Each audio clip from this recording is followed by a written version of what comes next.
What if love wasn't just emotion, but architecture? What if trust could power machines older than memory? And what if the key to awakening an entire galaxy wasn't in technology but in vulnerability between two souls from different stars?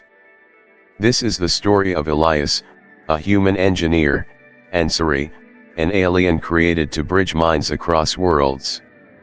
Together, they don't just survive a forgotten alien relay station, they reignite it.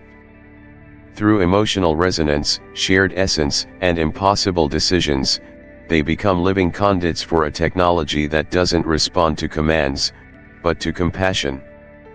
But their bond breaks every rule. It defies biology, protocol, and tradition.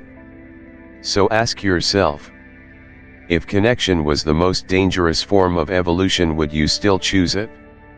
Stay with us, because what began as survival will end as the blueprint for galactic rebirth. There was no sound in the beginning, only the pounding pulse in his skull and the shriek of silence pressing against his ears like a memory trying to scream. Elias Vey opened his eyes into a darkness that pulsed in shades of crimson and void. The emergency lights were flickering with dying urgency, bleeding shadows across walls he didn't recognize. Cold air clung to his skin, tainted with metal, ozone, and something older, something that didn't belong to any human structure. His limbs refused to obey, weighted as if gravity itself had become heavier in this place. He tried to move, but it felt like being pinned beneath centuries. His mind scrambled to orient itself.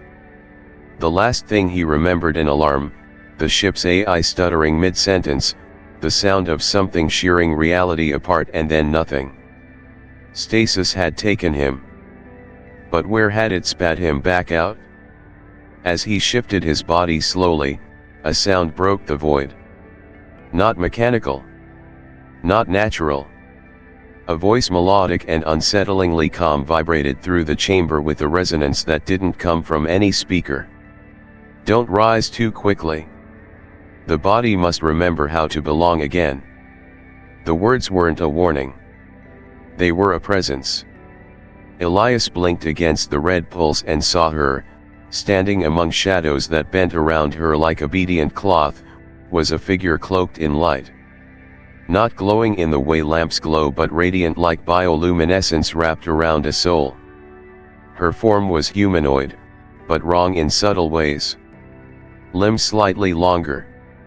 Skin tinged not with pigment but with starlight trapped in motion, shifting blue-gold patterns like ink suspended in liquid glass. He tried to speak.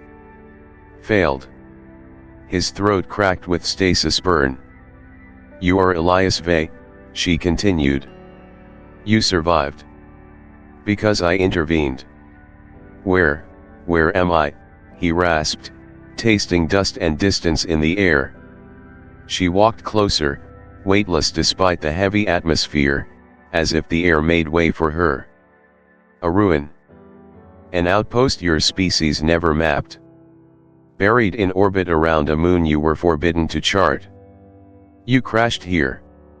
Your escape pod found the signal, but the coordinates were meant for someone else.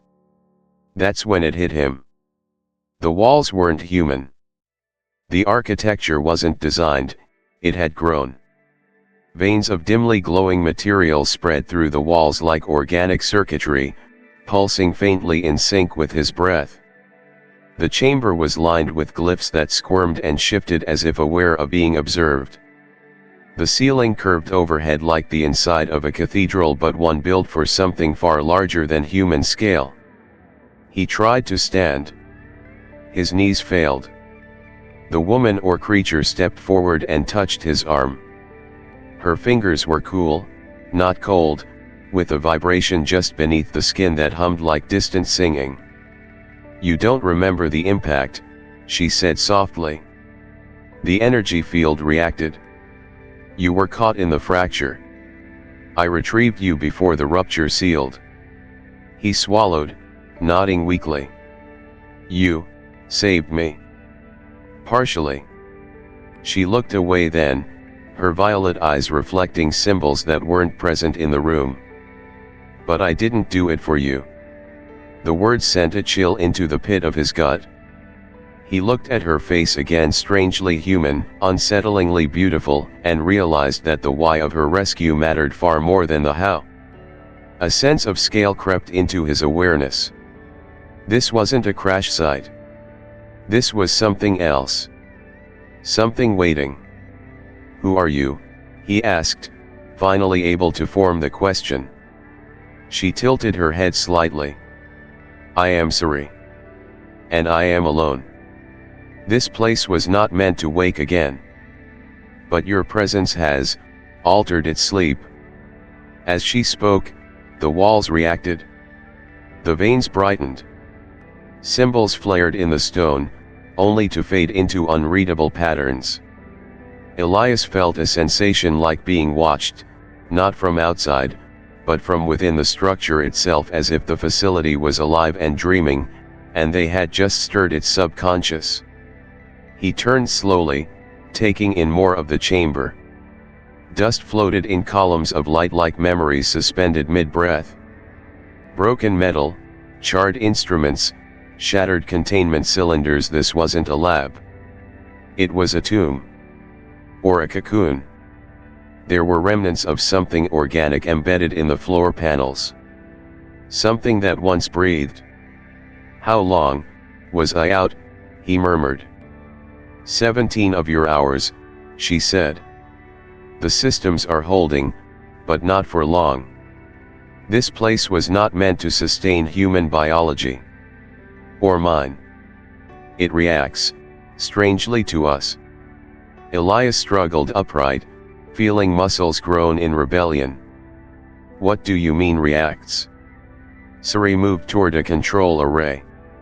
Her fingers didn't press buttons, they danced across the air, and the console responded with shapes that bloomed like fractals. "This is a crosspoint. A relay node in what was once a vast lattice of intention-based technology. Your species calls it quantum field manipulation. But this place is older than your language for such things." "Alien tech," Elias muttered, eyes scanning the shifting glyphs. "Self-aware?"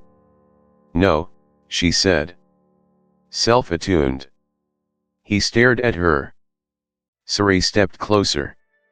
"This place responds not to commands, but to resonance. To alignment. Not of frequencies, but of purpose." He felt a shiver crawl through him. Not fear but recognition. Somewhere in the back of his mind, a part of him knew. This wasn't alien because it was strange. It was alien because it was forgotten. Buried knowledge. Not lost to the stars. Lost to time. Suppressed by design. "This station activated because I brought you here," she said. "It is responding to us. But it will demand more. It always does." "What kind of more?" Elias asked, already knowing he wouldn't like the answer. Her gaze lingered on him, not with affection, not with threat, but with calculation. "It requires a bond. One that isn't built in circuitry. One that forms only under pressure and choice." The pulse of the walls quickened. The symbols aligned in a pattern brief, like a flash of memory. Then vanished. And in that moment, Elias Vey realized he had not crashed into an alien ruin. He had been brought to the center of a test. And the station was waiting. The next corridor opened without a door. It simply unfolded, stone sliding aside like silk, revealing darkness beyond. But this darkness wasn't empty. It shimmered faintly, not with light, but with presence. As Elias stepped through, the air shifted. Denser. Charged. His skin prickled, like every atom in the space was aware of his intrusion, tasting his heartbeat, listening to the thoughts he hadn't voiced. Sirae followed silently behind, her pale footsteps making no sound. But with each step she took, something in the walls responded. Glyphs along the corridor's edge began to pulse. not in fixed rhythm but in patterns that mirrored her. When she paused, they hesitated. When she inhaled, they shimmered faintly in sync with her chest. It was not light, not truly. It was language, wrapped in glow, written into the very matter of the architecture. Elias slowed. The hair on his arm stood on end. "What is this place really?" he whispered. Sirae turned to face him, her irises catching the ambient pulses and spinning them in fractal patterns. "This was not built by my ancestors. Not by my people. We only found it, sleeping. It predates us by millennia. Perhaps longer." "Who did build it?" Elias asked, voice hushed. "We don't know their name. We call them first formers. Not because they were first but because they formed emotion into structure." As they walked, Elias noticed the glyphs changing again. Now they aligned vertically, following the shape of his spine as he moved. He reached out instinctively, letting his fingertips graze a nearby line of symbols. The instant he touched the surface, a ripple exploded outward, not violent, but intimate. Like a whisper brushing the folds of his brain. A symbol flared blue beneath his hand. "Just one." "Why this one?" he murmured. Sirae was already watching him closely. "They respond to your state. To what you carry inside." "That doesn't make sense," he muttered, pulling his hand back. "Tech doesn't feel. This tech doesn't think. It remembers," she said. "These walls don't just process input, they reflect it. Not as data, but as intention. As if the entire facility is made of material that metabolizes emotion into comprehension." He stared at the symbol again. It had dimmed, but not vanished. And somehow, even without words, Elias understood something about it: longing. Regret. The memory of having missed a chance too long ago. That emotion, his own, had resonated, and the wall had heard him. "This isn't circuitry," he said. "It's responsive memory architecture." Sirae's lips curved, just slightly. "Now you begin to see." They turned a corner. The corridor opened into a chamber, circular, domed, immense. The air changed again, this time layered with what Elias could only describe as harmonic pressure. Not a sound. Not a hum. But a vibration within thought itself, as if his own awareness had entered a tuning chamber. Then he saw the walls. They moved. Not in structure, but in meaning. Every square meter of the chamber's interior shifted with glowing script that flowed like a fluid nervous system.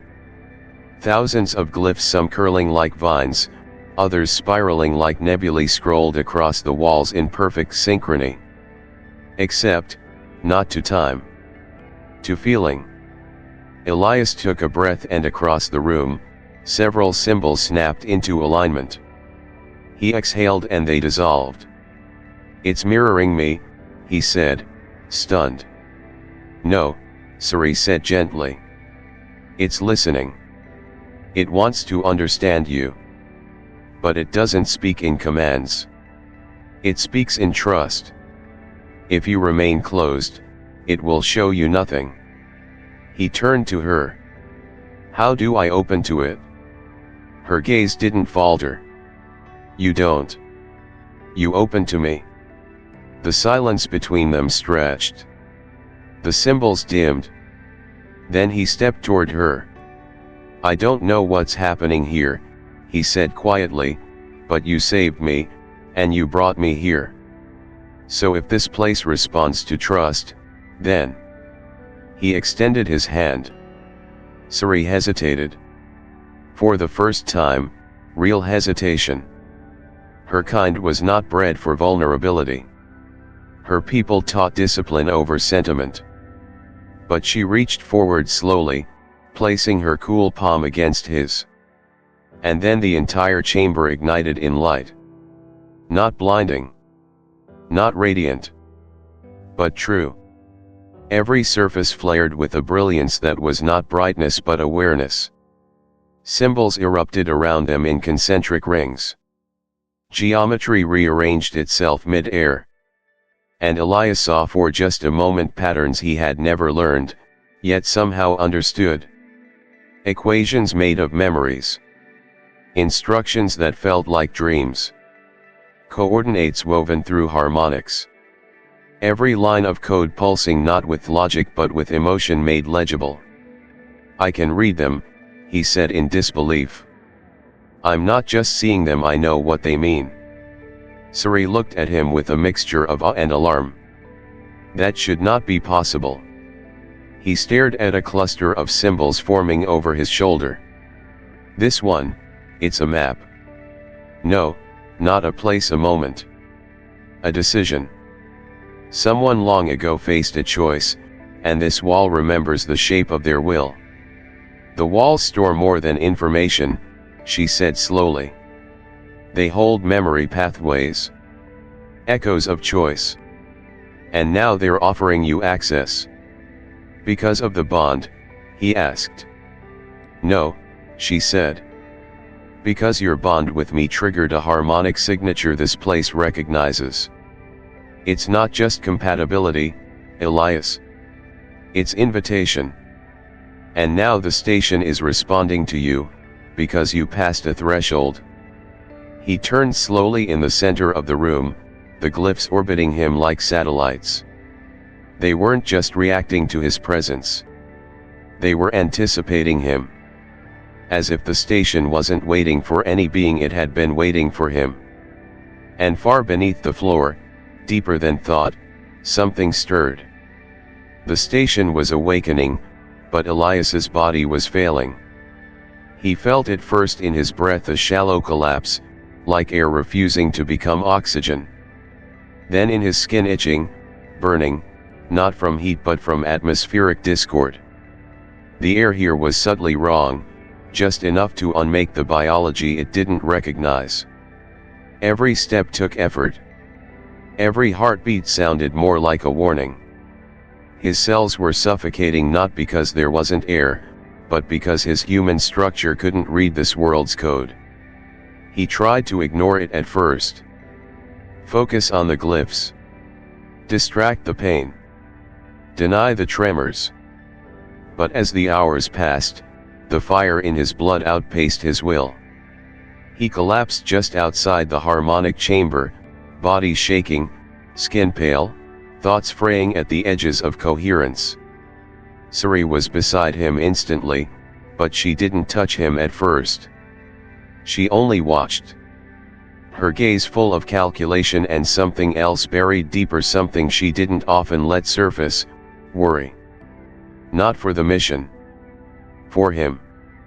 "This place is killing you," she said, her voice wrapped in silence. He coughed, tried to stand, failed. "You knew this might happen." "Yes," she admitted. "Then why bring me here?" His words weren't angry. They were curious. Hollow. "Because you are necessary," she said. "And because I hoped that I could give you what you'd need to survive." Elias looked up, blinking sweat and pain from his eyes. "What does that mean?" She knelt beside him slowly. "There is something my kind can share. In times of great crisis. In acts of absolute trust. It is called the essence sustenance, a transfer of living energy, extracted from our own biological reserves. It is nourishment. It is healing. But it is never free." "Why not?" he asked, though his voice was thin. "Because to give it," she whispered, "is to form a life link." The word fell between them like a stone dropped into deep water. Elias didn't fully understand, but the meaning came through anyway because the air shifted as she said it. The walls dimmed. The temperature dropped. Even the glyphs around them seemed to retreat, as if they too recognized the weight of what had been offered. Sirae looked away. Among my people, this act is sacred. Irreversible. It fuses part of our internal field, what you would call identity, soul, or emotional matrix, with that of the other. It allows the transfer of energy, memory, instinct. It is a survival mechanism, but also a bond that only dissolves with death. Elias swallowed. And you'd do that, for me? Not for you, she said carefully. For what you carry. For what you've already awakened in this place. For what you will become if you survive. The silence stretched again. Elias's vision blurred. The lines of her face began to smear with light. He was slipping. His consciousness unraveling. The glyphs were fading. The air was no longer just wrong, it was rejecting him entirely. The fire was real now. Burning behind his eyes, underneath his ribs, crawling into his bones. He made his choice. Then do it, he said. Or I won't make it to sunrise. Sirae moved without further pause. Not with haste but with ritual.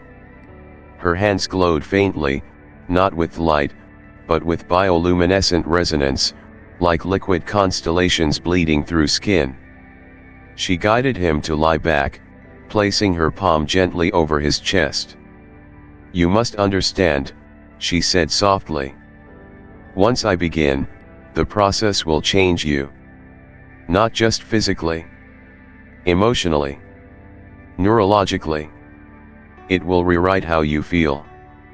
How you remember. It will make part of me, part of you.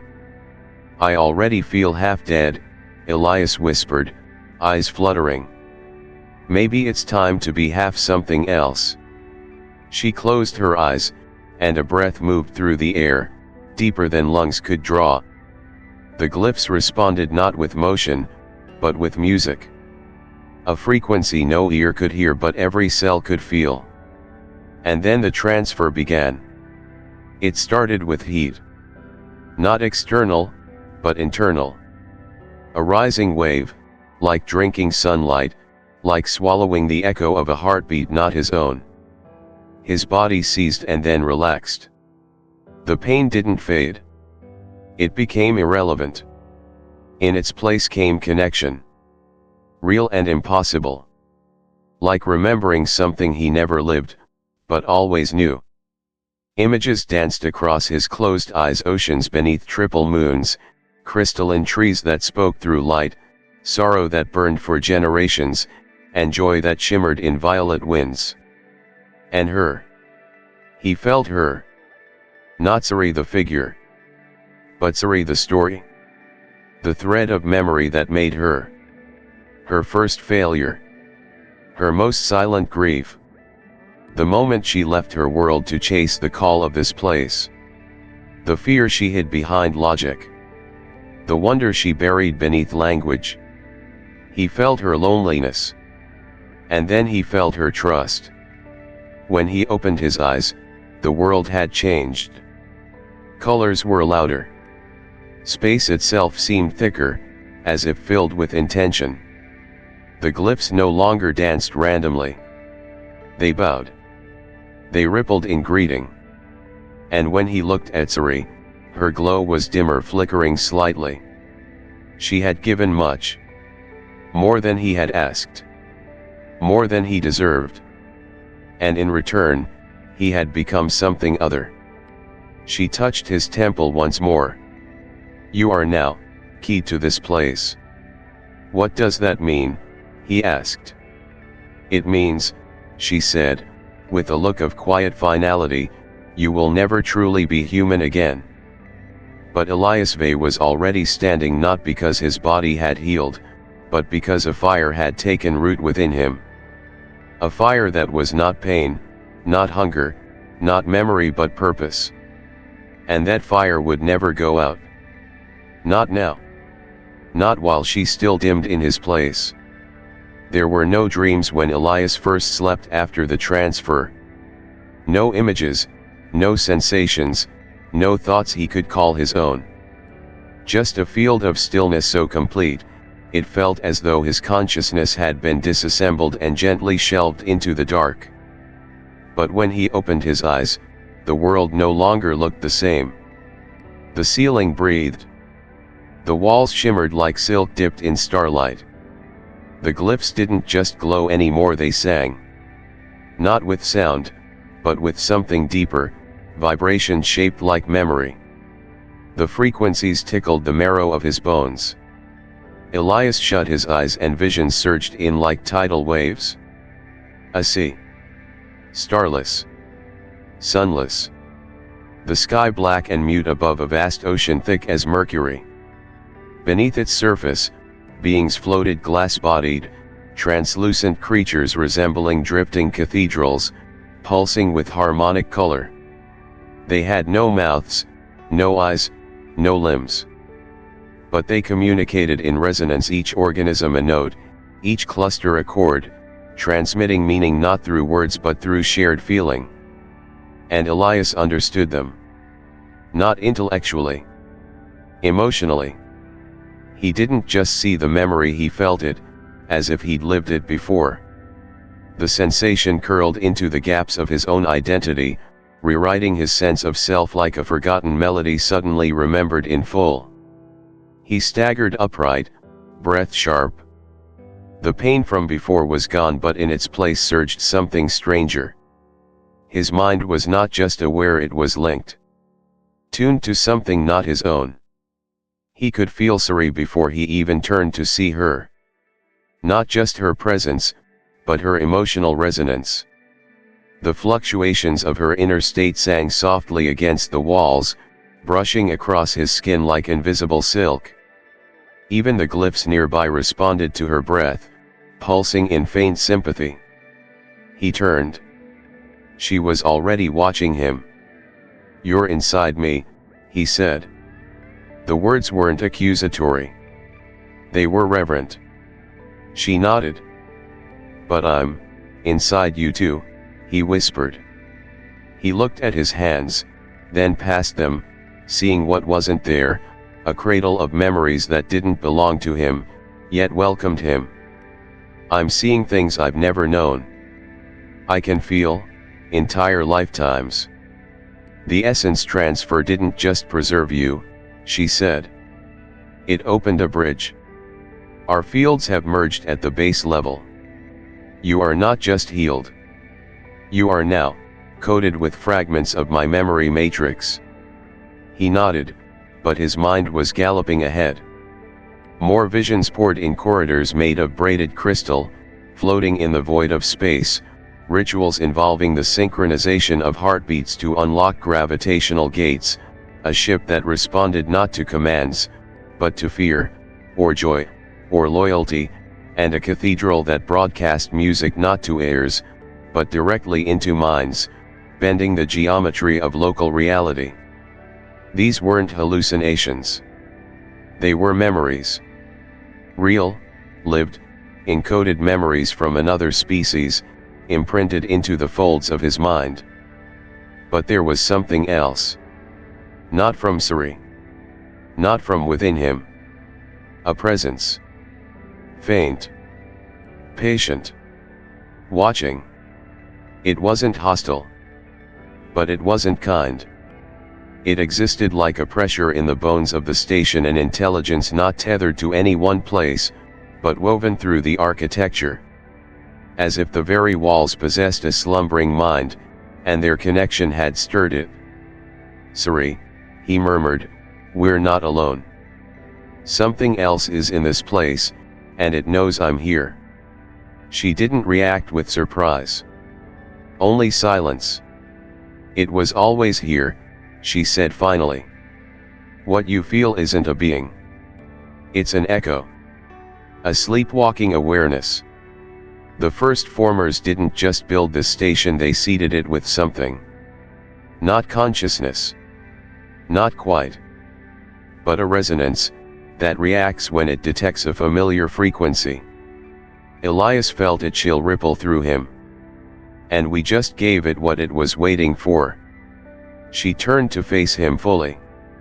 You weren't chosen randomly, Elias. This place didn't reach for you because of what you know. It reached for you because of what you could remember, once your field aligned with mine.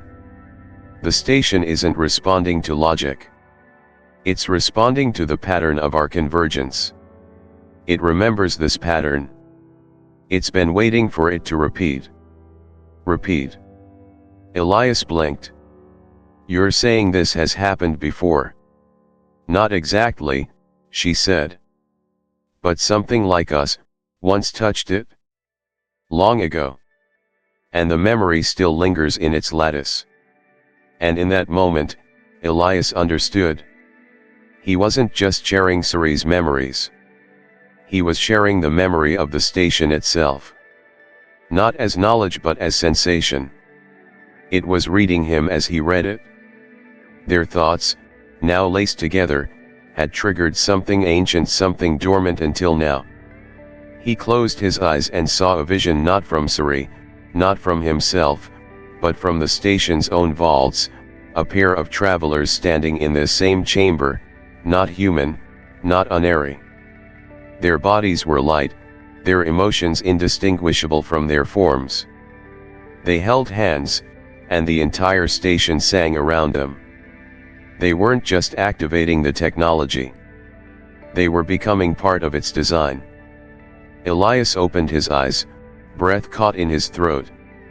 We've awakened a memory loop. Not a machine memory. A relational one. Yes, Sirae said softly. And now, it's watching us. Judging whether we are worthy of continuing what those two began. And Elias felt the truth settle like dust in his lungs. He had not merely survived the essence transfer. He had become a node in something much larger. And something hidden in the walls was waiting to see what kind of signal he would send next. The station had stopped pretending to be a ruin. It was no longer quiet. No longer passive. The air was pulsing, not with heat or motion, but with something stranger, attention. Elias felt it in the walls, in the floor beneath his feet, in the way the glyphs now responded before he moved. The facility had recognized the link between him and Sirae, and now it was listening. They had crossed a threshold. A resonance curve had been matched. Whatever ancient logic governed this place, it no longer saw them as intruders. It saw them as participants. Elias and Sirae moved through a corridor that hadn't existed the day before. The walls folded inward as they walked, not with mechanics, but with something like curiosity. There were no lights. Yet they could see through walls that shimmered with embedded filaments, glowing in response to the tempo of their thoughts. The farther they walked together, the more intricate the symbols became. Lines became curves. Curves became living sequences of emotion etched into metal. Elias reached out, touching a seam in the wall. It parted without a sound. Behind it, a vast chamber. The room wasn't large by scale. It was large by presence. A spherical vault of obsidian alloy, layered in lines that pulsed like veins, wrapped around a single core suspended in air. Not a machine. Not entirely. It resembled a heart but mechanical. Beating in frequencies. Not blood. But signal. Sirae inhaled sharply. We've found the nexus. Elias approached the core. What is this? A crosspoint, she whispered. A stellar relay. One of many that formed the connective web of the progenitor civilizations. He turned to her slowly. A transportation hub. More than that, she said. These were not built to move ships. They were built to move meaning. Transmission points. Intent gateways.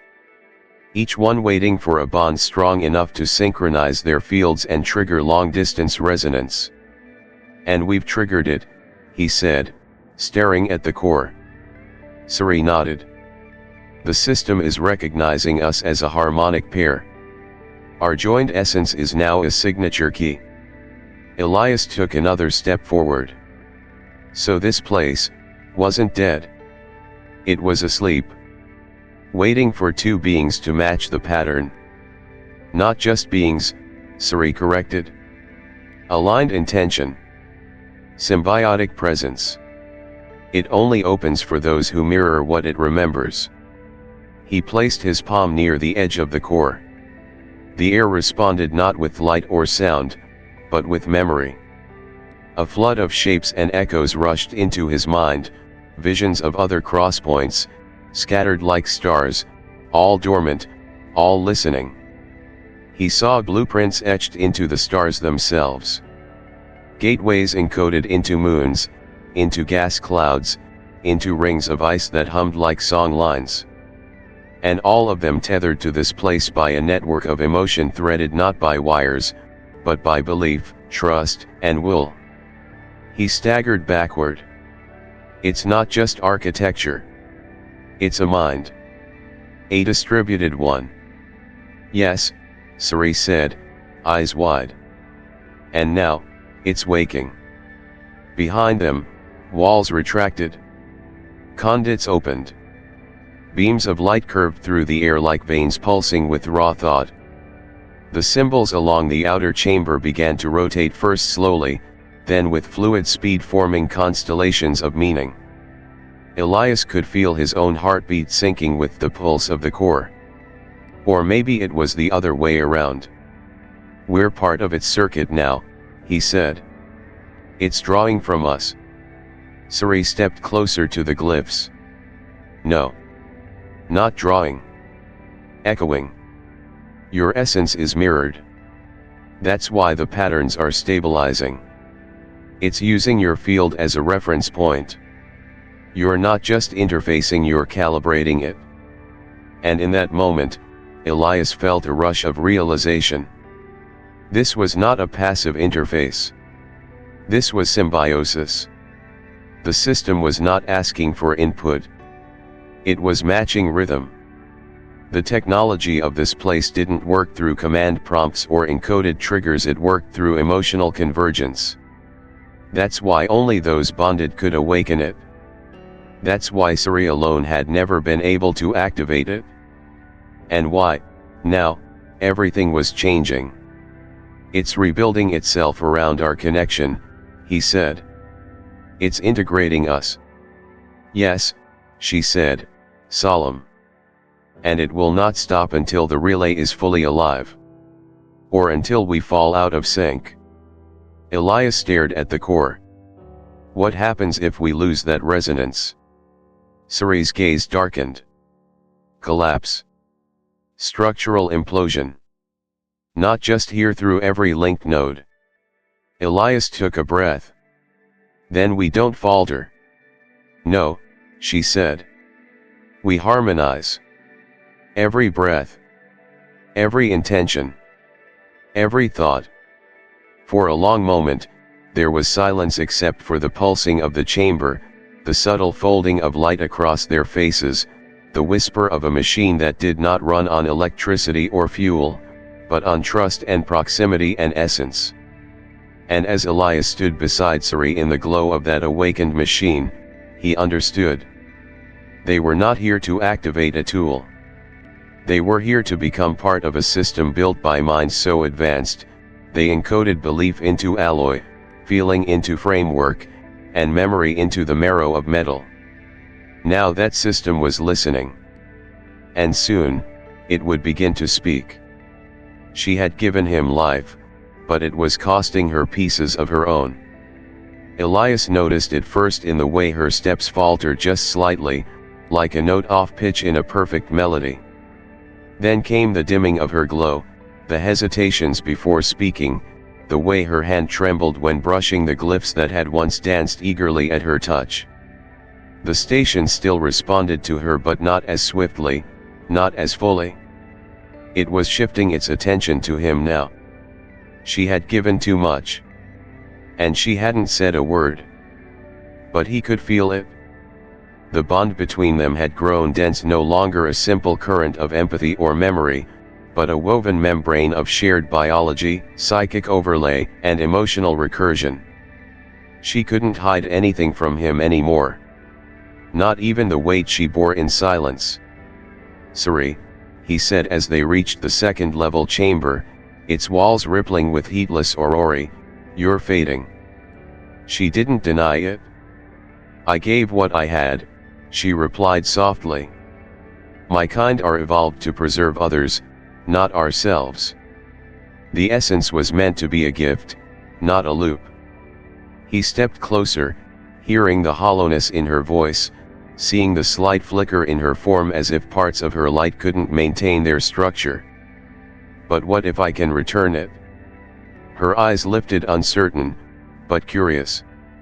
"That has never been done." "Then maybe it's time," he said, raising his hand. But it was not simple reversal. The essence she had given him was no longer hers, it had become part of him, evolved through him, rewritten by the ancient station's lattice now embedded in his cells. To give it back would be to return something transformed, to let her drink from a cup filled with both of them and with the knowledge the station had embedded through him since the synchronization began. He reached for her. The moment they touched, a pulse surged through them, both violent at first, like matter being forced to reverse spin. Then came the stillness. The silence between thoughts. And then the flood. It was not like when she had saved him. This was deeper. Older. He didn't just send energy, he sent pattern, memory, encoded light, nested intention. Through their contact, the transfer spiraled backward and downward, slipping into the root of her structure, touching places no other being had ever reached. And what it uncovered was not just fatigue. It was loss. Elias saw it unfold through her eyes, not in words, but in memory sequence. Her species had once served a grand design, not political, not imperial, but existential. They were built to serve as bridges. Between species. Between minds. Between worlds. Their essence was a kind of tuning field, their bodies vessels for alignment, harmonization, and exchange. Long ago, they had seeded hundreds of relay worlds like this one, creating a living network of empathy and translation. But over generations, something changed. One world, he could not name it, but he felt it broke the chain. A planet that prized logic over empathy, that rejected the burden of emotional entanglement. They severed their link. Disconnected from the system. They wanted machines without memory, weapons without conscience, thought without feeling. And it worked briefly. Progress accelerated. Until one day, their relays began to collapse, one by one, like neurons burning out in a mind that had forgotten how to love. And then, silence. The network dimmed. Her people faded. They locked their remaining knowledge into places like this crosspoints and scattered themselves into cold stars, waiting for someone to remember them. Now Elias saw it all, felt it all like an inherited wound. And Sirae felt him feel it. Through the reverse essence flow, she tasted her own buried grief reflected back through his compassion. But more than that, she felt something new, defiance. Hope. The willingness of a different species, a human mind, to stand in fire and say, "No, I won't let you burn alone." And her light returned. Not slowly, but all at once. She gasped as the chamber flared around them, her skin igniting in bioluminescent script, her eyes glowing not just with energy, but with remembrance. For the first time, she saw her own self through his reflection, not as a failed vessel, not as the last of her purpose, but as the bridge reborn. The bond between them wasn't a rescue anymore. It was a resurgence. She staggered, clutching his arms, looking into him with awe and trembling clarity. You, you weren't just healed. You were rewritten. And now, so am I. Elias nodded, unable to speak, because he was still inside the echo of that fallen world, still feeling its collapse, still tasting its absence. And now he knew, this wasn't about survival anymore. It was about reconnecting a severed galaxy. Not with wires, but with understanding. And through their bond, the station heard them both and began to hum with new instructions. The chamber was hidden beneath the primary lattice, behind layers of folded geometry that Elias couldn't see until Sirae brought her hand close to the wall and whispered not a command, not even a word, but a feeling. The structure responded like a beast exhaling in recognition. What emerged was a dome of dark crystal, suspended in magnetic fields and humming with sub-thought. It didn't glow. It throbbed. With presence. With waiting. "This is the resonator," Sirae said, her voice quieter than usual. The ancient name translates more closely to the listener of intent. It wasn't a transmitter.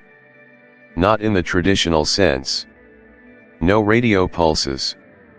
No electromagnetic beams. No data streams. What stood before them was built not to send messages but to send meaning. Not what one thinks, but why one thinks it. It's designed to interpret aligned will, she explained. If two bonded minds project a unified frequency of purpose, the resonator can amplify and propagate it across light years. Across relay gates. Even through folded space. Not as words, but as pure motive. Elias stepped forward, pulse quickening. So it's not a signal, it's a statement. Sirae nodded. A declaration of alignment. And when the system detects harmony strong enough to mirror the original builders, the network listens. He turned slowly to face the device. What happens when it listens? It opens, she said. It reveals the others. Elias felt it then, that gravitational pull, not of mass, but of meaning. The resonator was not simply waiting for input. It was weighing them. Judging the coherence of their bond. The purity of their intention. He looked at Sirae. She met his gaze, and in that silent moment, they didn't just remember what they had endured together. They projected it. Trust forged through survival. Compassion reversed and returned. Unity not born of culture or species, but of sacrifice, risk, and choice. The resonator responded. It awakened. The surface rippled, and a low, harmonic tone filled the chamber, not from air, but from inside bone, inside mind. Elias gasped as he felt it bypass language entirely. It moved through his nervous system like light searching for a mirror. The glyphs around the dome began to spiral. Stars unfolded across the chamber ceiling, not projected, but generated from the convergence of their intention. A map. Not of stars, but of linked consciousness. Each point pulsing faintly. Each one a gate. Each one, alive. Sirae's breath caught. "These are the still active crosspoints," she whispered. "Not abandoned. Just, dormant. All waiting." Elias stepped closer, eyes wide. "Then we're not the last." "No," she said. "But we may be the first to reawaken the frequency." He lifted his hand toward one of the points. The map shimmered, and for a moment he felt a pulse, distant but familiar, like the echo of someone calling across the ocean, unsure if they would be heard. But this wasn't sound. It was feeling. Longing. Grief. Hope. "What is that?" he asked. Sirae was already scanning the patterns. "It's another pair. Or node. Maybe not even organic anymore. But something there, remembers. The resonator began shifting again, lines tightening, harmonics climbing. The map pulsed in rhythm with their breath. That was when Elias remembered Earth.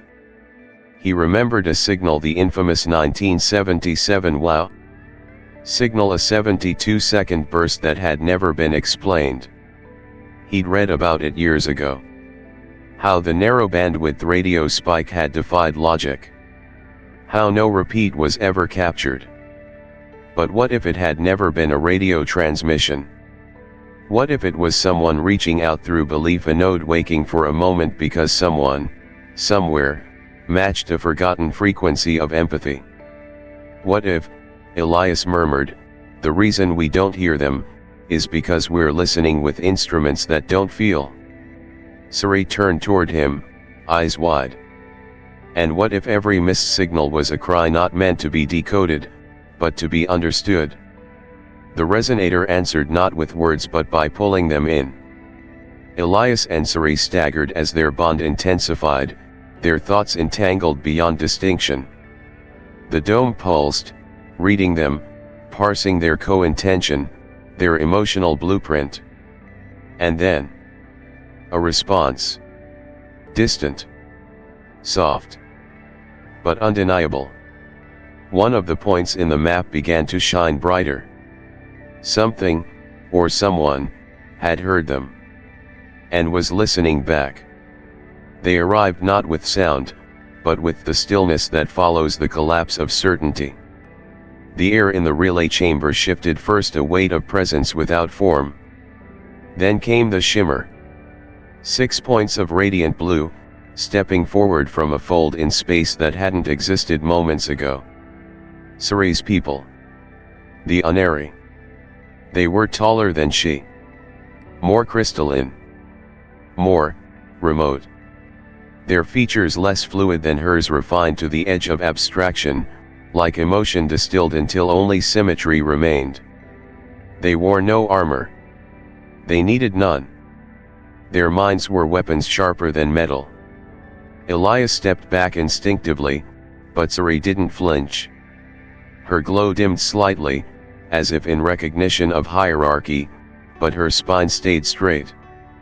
The lead figure tilted its head, a gesture both bird-like and judicial. When it spoke, there was no sound. Only translation through resonance. Your pattern has deviated. Sirae answered not with words, but a projected sequence, memories of survival, of healing, of the bond forged in breathless corridors, of the essence exchanged in desperation and then, in something deeper than necessity. Deviation is not defilement, she replied. It is expansion. But the chamber stiffened. A secondary Unary moved closer to Elias. He felt it not touch, but scan. A pressure in his nervous system, like static dragging across his thoughts.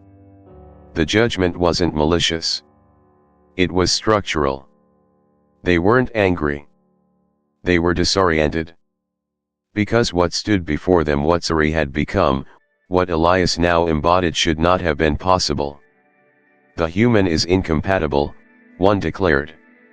Sirae stepped forward. Then how am I alive? A flicker passed through the circle of observers. They had no answer. The merging of essence between non-congruent species leads to rejection. Collapse. Mental decay. Unless the system is no longer what it once was, Elias said. They turned to him. Their eyes violet, deep, endless, held not hostility, but inquiry honed to the molecular level. Speak, said the lead Unary. Define what you are. Elias could have said many things. That he was human. That he was changed. That he didn't understand the science but he felt the truth. But all of that felt insufficient. Instead, he breathed in, felt Sirae's presence at his side, and answered simply. I am the echo of her trust. A silence fell. In their world, such statements were not metaphor. They were data. One of the Unari approached him. No hostility. Only curiosity refined into caution. It extended 2 fingers like a ritual. Elias mirrored it, touching the points. A tremor passed through his spine. For a second, he felt all of them. Each Unari mind like a tower of light seen through fog, remote but brilliant. And then he felt their shock. Because through the bond through Elias they felt Sirae. And more than that, they felt the station. The Crosspoints memory. The resonance of intention rippling through Elias's structure like a symphony encoded in biology. Not only had the bond stabilized, it had evolved. This is not fusion, one whispered. This is emergence. They were seeing something that had never occurred in their history. The lead figure turned back to Sirae. You invoked a heresy. I invoked a chance, she said. You will not be exiled, they said slowly. Because there is no doctrine for what you've become. Another pause. But you will be observed. Elias stepped forward. Observed is fine. But not categorized. Not reduced. What we are, it's not data. It's decision. We chose each other. You're here because that choice echoed through a relay your ancestors forgot how to listen to. For the first time, the Unari said nothing. And then, one of them did the impossible. It lowered its gaze. Not in shame, but in acknowledgement. The impossible, it murmured, may be the only thing we can trust. Because no one builds deception from what they do not believe can exist. In that moment, Elias understood, this wasn't just a rescue. It was a reckoning. His presence, their bond, had fractured the foundations of Unari certainty. But that fracture had let in light. A beam of something long lost, curiosity unshackled from control. The Unari stepped back into the fold, leaving only one behind, an observer. Not to judge, but to learn. The door closed. The resonance settled. And Elias turned to Sirae, whispering with awe. We just made belief measurable. They didn't lock them away. They didn't separate them for observation, didn't cut their bond apart for dissection. Instead, something more radical happened. They were given a lab. Not just any lab. A Crosspoint annex, reconfigured and restructured from unused relay space. The systems had already begun responding to their presence long before it was official. Rooms lit in their wake. Halls realigned based on their movements. The alloyed walls stored not data, but tone, the harmony of intention. Sirae and Elias were now no longer anomalies. They were directors. And what they directed was a research program with no precedent, no history, no guiding rulebook. Every protocol they created had to begin with a question no scientific panel had dared to ask in centuries: what if emotion is the interface? The first phase was observation. They allowed the network to scan them, not just their vitals or DNA, but their interactions, the fluctuations in their resonance field, the way proximity altered neural rhythms and glyph response. The more aligned they were emotionally, the stronger the station reacted. And not linearly, exponentially. The data was undeniable. But it was also intolerable. Within weeks, factions began to form. The Sovereign Guild of Neural Synthetics dismissed the findings as anecdotal. The Earth Cognitive Assembly questioned whether any truly empirical science could rely on unsupervised emotive alignment. But others, quiet at first, began listening. Because they had tried. They had tried to replicate the effect. A quiet interlude was buried deep in the internal reports marked classified until Elias unearthed it. A case study conducted 2 years prior on an off-world relay using cloned empathy signatures. Scientists had recorded Sirae's bonding field and attempted to imprint it onto two artificial entities' post-biological units designed to replicate the appearance of compassion. They had the resonance patterns, the surface rhythms. They even mimicked the pulse of joint memory activation. But when they initiated the connection, nothing happened. The station remained inert. Worse, the fake field began to collapse rapidly. The cloned subjects experienced neural burnout. One melted into silence. The other attempted to breach containment and cried in a voice it shouldn't have known how to form, "This is not love." The experiment was shut down. Buried. Because it wasn't a failure of engineering. It was a failure of soul. Now, in their living lab, Elias and Sirae crafted new protocols. But not out of control. Out of coherence. They didn't begin with measurements. They began with mutual vulnerability. Every new interface with alien tech required them to share a truth, a memory, a regret, a raw emotion. That honesty wasn't decoration. It was ignition. Only then would the relay open.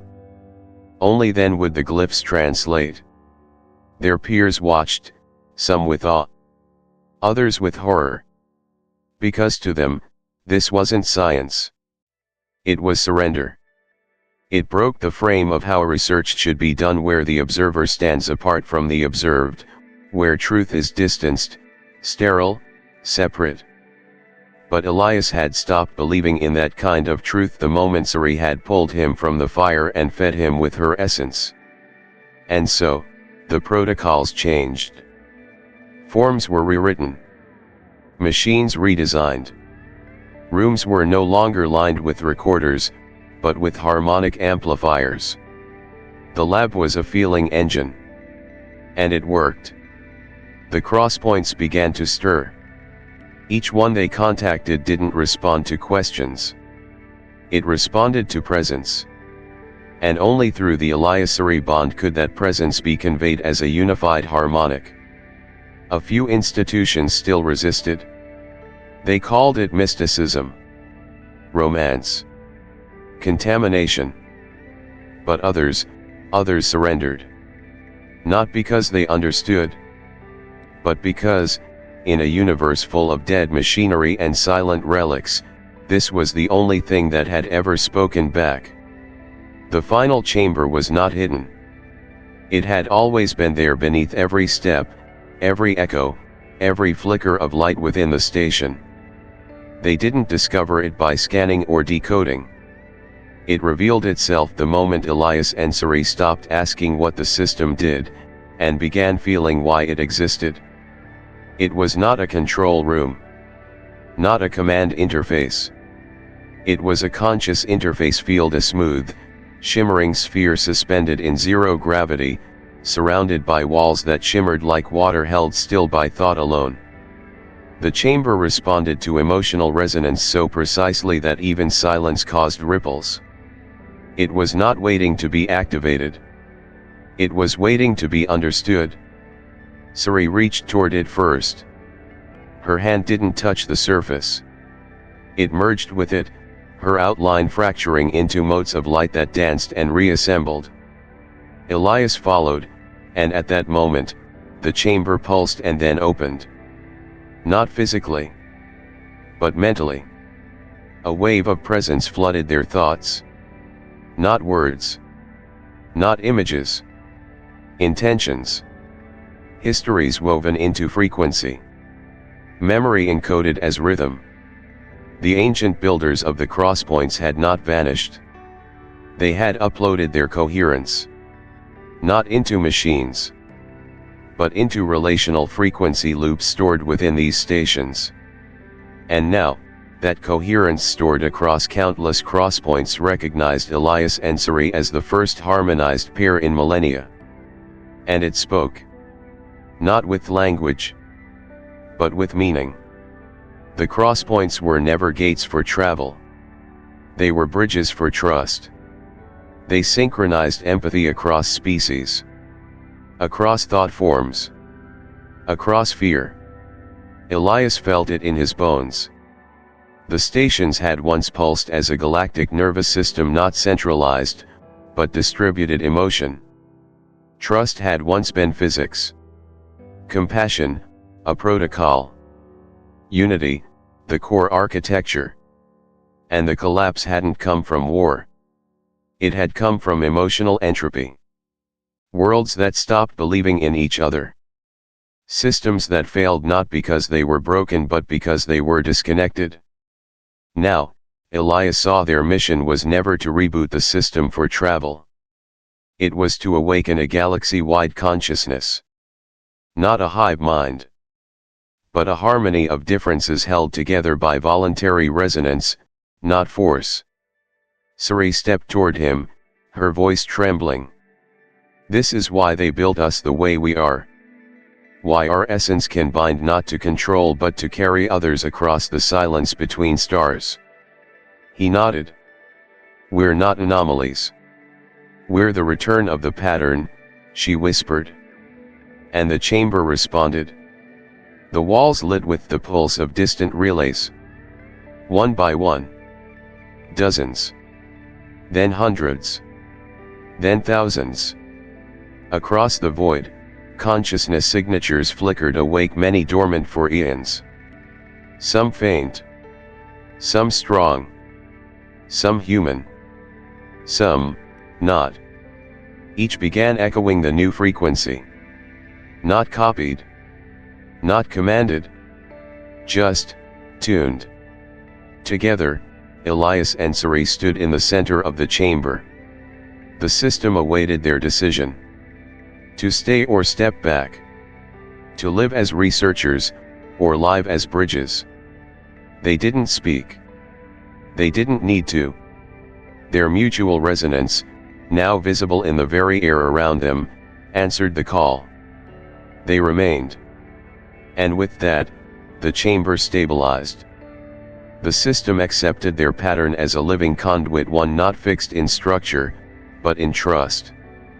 They became the first sentient link in a new map, not drawn in ink or light but in vulnerability, chosen and shared. And from that decision came a new science. A new paradigm. Where research no longer began with separation of the subject but with relational entry. Where circuitry was not designed around control, but reciprocal care. Where the future wasn't coded, it was co-created. And alien civilizations. They didn't build monuments to dominance. They built monuments to coexistence. The true legacy of the Crosspoints was never transportation. It was translation of trust into reality. And now, with one human and one unary standing as living proof, the galaxy remembered how to listen again. In the end, Elias and Sirae didn't open a door to the stars. They became it. The ancient Crosspoints weren't built for conquest or escape, they were designed to synchronize consciousness across the void. And the only thing powerful enough to activate them was empathy shared in truth. Through a bond no one believed was possible, they reshaped the future not with technology, but with co-evolution. So now I ask you, Sparkles, what part of this story resonated with you the most? Brain, if you were Elias, would you have accepted the lifelink from a stranger species? Broken Heart, if you were Sirae, would you have broken your culture's law for the one person who made you feel seen? And most of all, do you believe that connection can be a form of science? Leave your thoughts in the comments, tell us what you felt, what you questioned, and what you would have done. This is the Alien Storyverse, where stories like this aren't just fiction, they're emotional blueprints for the future. If you enjoyed this journey, don't forget to subscribe and hit the bell so you never miss the next transmission. Until next time, stay curious, stay open, and trust the impossible.